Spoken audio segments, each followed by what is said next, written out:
All right, let's dive right in. We're going to be unpacking a really significant work today, Ta-Nehisi Coates's Between the World and Me. And you should know, this isn't your typical book.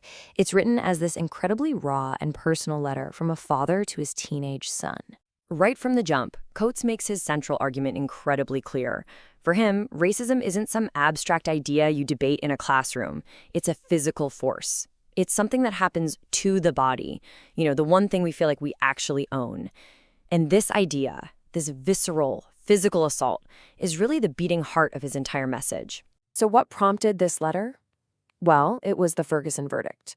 Coates saw his son just completely devastated after hearing that the officer who killed Michael Brown would not be indicted. And in that moment, he made a choice. He decided not to offer simple, easy comfort, but to give his son what he felt was a necessary, even if difficult, truth. And that decision leads to the one question that really drives this entire book. It's a question he's grappled with his whole life, and one he now passes to his son. How do you live freely, and I mean truly freely, in a black body when you're living in a country that's lost in something Coates calls the dream? So it all begins as this intimate letter.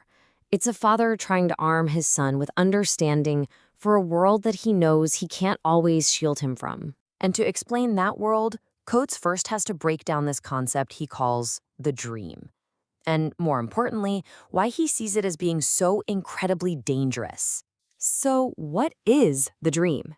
Well, you already know it. Coates describes it as that classic American suburban fantasy. The perfect houses, the nice lawns, the Memorial Day cookouts. But he argues this beautiful picture, this illusion, comes at a terrible price. As he puts it, the dream rests on our backs, the bedding made from our bodies. And here's where he really lays out that contrast.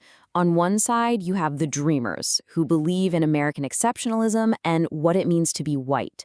But on the other side, there's what Coates calls the plundered reality.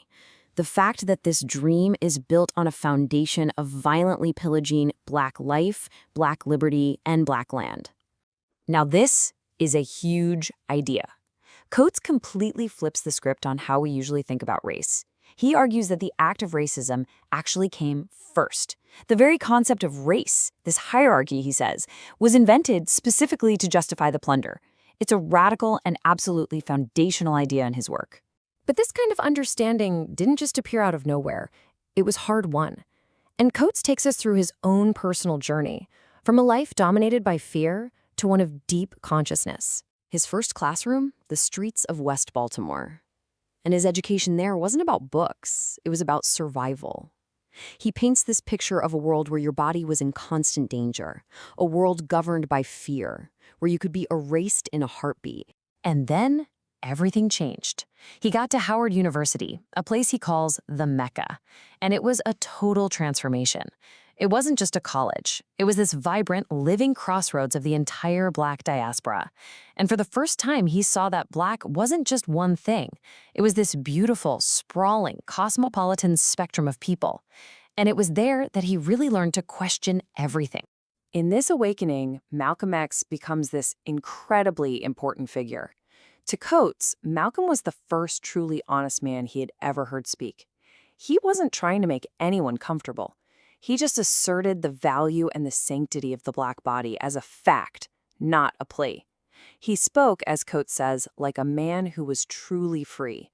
Now, all of this theory, all this history and consciousness, it all comes crashing into reality with a story that is just absolutely central to this book. The story of his friend, Prince Jones. Prince Jones was the very definition of doing everything right.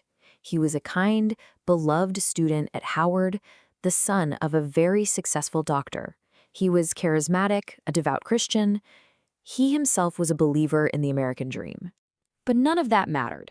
An undercover police officer, an officer who was known for being a liar, followed Prince for miles, way outside of his jurisdiction. And then, just a few yards from his fiance's home, the officer shot and killed him. The officer was the only witness. And the outcome? The officer faced no charges, no punishment at all. He was returned to his duties. And for Coates, this wasn't some kind of failure of the justice system. No, It was the system working exactly as it was designed to. This leads Coates to his absolutely shattering conclusion. Prince Jones wasn't just killed by one police officer. He was murdered by his country, by its deep-seated fears, its history, and by its dream, which always requires someone to be at the bottom. You see, what was stolen, what was plundered, wasn't just a life. It was the 25 years of love and care and investment that his mother poured into him. It was the legacy he was supposed to pass on to his own baby daughter. It was an entire family's lineage just shattered. So if that's the reality, what's the answer? What do you do? Well, Coates doesn't offer an easy solution. Instead, he offers a path forward that he calls the struggle. First things first, he is adamant about this. The answer is not to just sit around and wait for the dreamers to wake up from their dream. Hope for them, maybe even pray for them, he says, but don't you dare build your life on the tiny chance that they'll suddenly change. So instead, the path forward is this active, constant struggle. You struggle to remember your history and your ancestors honestly. You struggle for wisdom by questioning absolutely everything. You struggle for the joy and the beauty that exists within your own community. And above all, you struggle to live with your eyes wide open, to see the world as it actually is. And that is the inheritance he gives his son. It's not a guarantee of some victory. It's the process of the struggle itself. Because in a world that so desperately wants to control your body, the struggle is the one and only thing that is truly yours. And in the end, Coates argues that this dream isn't just a lie. It's a dangerous habit for everyone. Its logic of endless consumption, this belief in its own goodness while causing so much harm, he warns that this is a habit that now puts the entire planet at risk. He doesn't offer his son an escape, but instead a profound challenge. Not to become another dreamer, but to be something much more important, much more vital, a conscious citizen of what he calls this terrible and beautiful world. And that, I think, leaves us with a question to ponder for ourselves. What does it really mean to be a conscious citizen today?